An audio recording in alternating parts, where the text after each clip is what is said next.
Hi everyone and welcome to Tech Cravers. Finally, after what feels like an eternity compared to everyone else, I have received my very anticipated Pro version of the white AYN Odin 2 Mini. This is the first time AYN did not send me a review sample ahead of the retail release, so I had to wait for my purchased version to arrive. Despite likely being among the very first to place an order, the wait time was significantly extended for me. However, it has finally arrived and I'm very excited to share my first impressions with you in this video.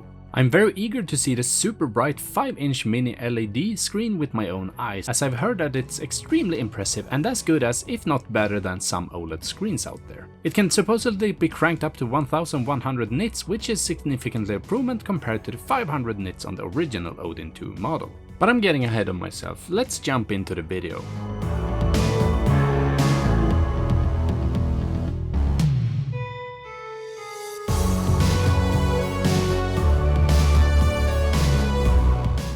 Unboxing AYN products always feels a bit more premium compared to handhelds from competitors like Anbernic and Powkiddy. While it might not be quite on the same level as AYN Neo, it's certainly close. As you can see, I ordered the white Pro model with 12GB of RAM and 256GB of internal storage. However, you can expand the storage with an SD card, so don't let that be the deciding factor when choosing your model. The price difference between the models wasn't significant, so I opted for the Pro version this time. And speaking of the price, you can purchase the Odin 2 Mini base model for $339 and the Pro model for $399, not including shipping, which was about $35 with DHL Express. And to be quite honest, I don't really understand the pricing of the Odin 2 Mini. The thing is that you can order the sibling Odin 2 for as little as $299 and the Odin 2 Pro for $369. These models have the exact same internals but differ in ergonomics and the screen. To me, it seems like AYN is trying to ride the hype train and might lower the prices to the same level later. However, maybe they feel that the brighter mini LED screen on the Mini justifies the price. But we'll see about that in an upcoming comparison and review video.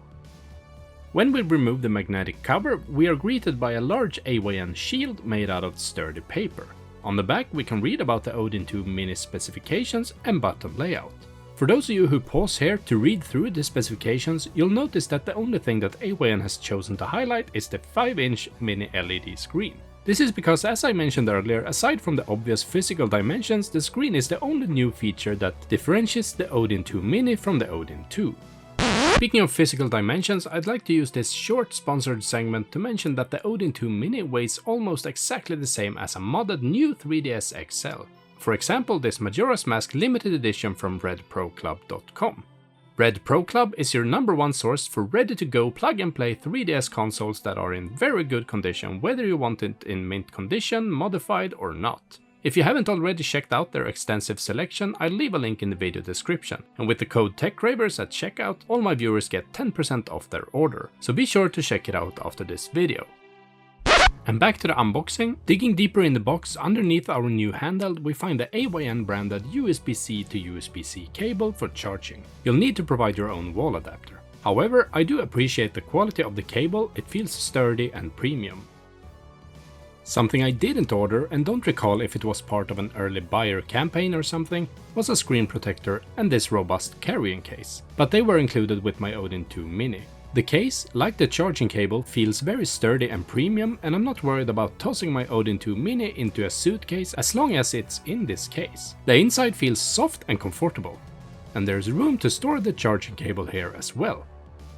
But on to the good stuff. Now it's time to take a closer look at the device itself. As mentioned, I chose the white variant, and for those who didn't know, I made a comparison video a while back between the white and the grey Odin 2, and I decided to keep the grey variant myself. I gave the white one to a good friend, however, I've actually missed having a white console from AYN ever since, so I opted for it this time. I'm really glad that I did, because it's truly a pleasure to look at. And in my opinion, AYN currently makes the most attractive handheld devices on the market, even though this is, of course, a shameless clone of Sony's PS Vita. Or actually, let me take that back. This isn't a shameless copy, it's more of an homage to what I consider one of the most attractive handheld consoles ever. I'm glad that AYN chose this design direction.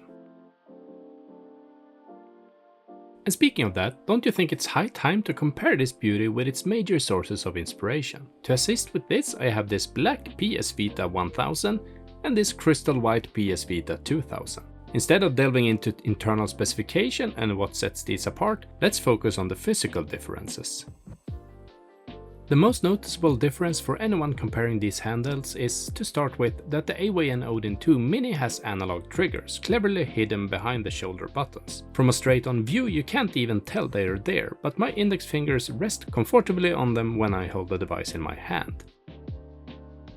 The next most obvious difference is undoubtedly the weight of the handhelds. While the AYN Odin 2 Mini is a light and sleek handheld, there's no denying that it can't compete with the PS Vitas in a contest of lightness. The PS Vita 1000, often referred to as the PS Vita OLED, weighs in at 262 grams.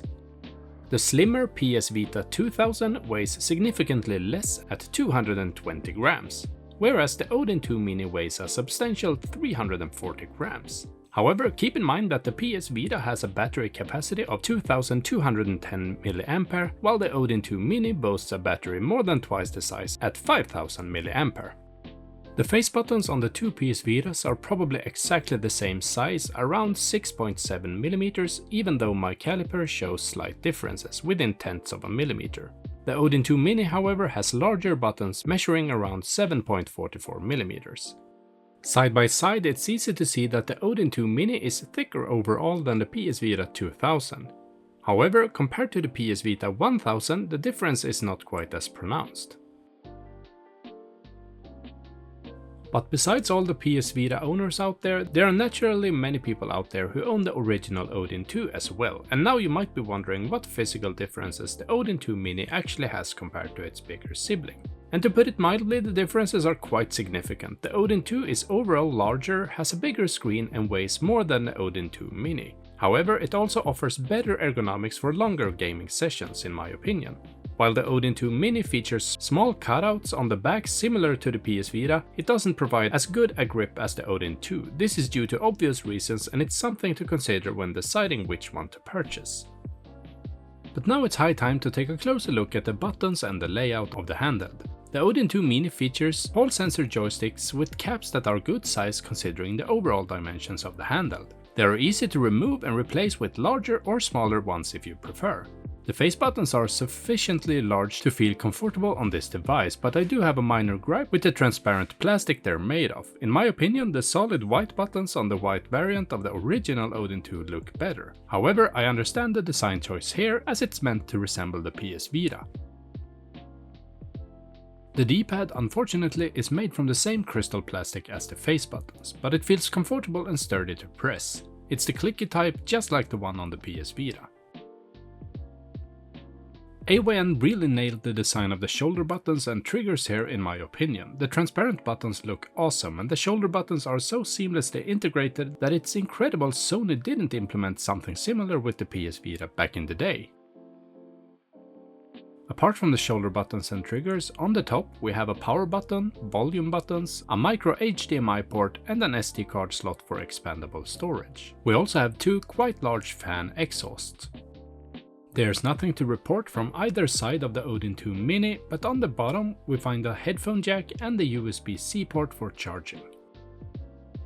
Lastly, the back consists of two anti-slip pads, which I'm not entirely sure about their contribution after a while of gaming. However, there's also a large area for the fan to intake air to cool the device, and overall I must say it's a remarkably sleek and stylish console.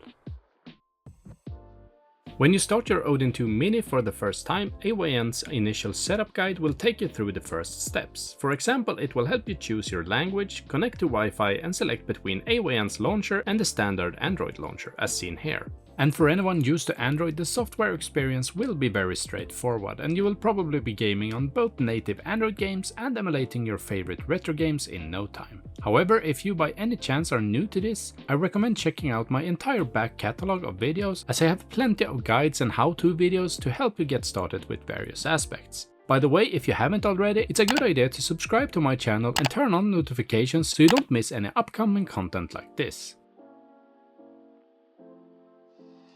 I'm wrapping up this first impression video of the Odin 2 Mini with some gameplay from a few of my favorite games. If you're looking for more thorough analysis of what the Odin 2 Mini is capable of in terms of gaming and emulation, I recommend checking out some of my Odin 2 videos, as the Odin 2 Mini performs almost exactly the same. In summary, I can say that you'll be able to play all your PlayStation 2 and GameCube games at least 3 times native resolution at full speed. You won't need to tweak a single setting if you don't want to. And if that wasn't enough, the Odin 2 Mini offers the best Switch emulation I've ever seen on a handheld out of the box. The only adjustment I made was using a correct GPU driver. However, since Nintendo is quite vigilant, I won't show more than these few seconds of it. And I also want to apologize for the poor camera quality here. I forgot to match my camera's frame rate with my Odin 2 Mini, which is why it looks like the screen flickers all the time. Naturally, it doesn't look like this in real life. But with that being said, it's time for me to end this first impressions video of the Odin 2 Mini. Let me know if you have any questions in the comment section down below and I'll be happy to answer them there. Also, if you like this video, please leave a thumbs up and show me some love. And I have already reminded you, but I'll do it again. Remember to subscribe to my channel so you don't miss upcoming content like this. Thank you so much for watching. TechRavers out.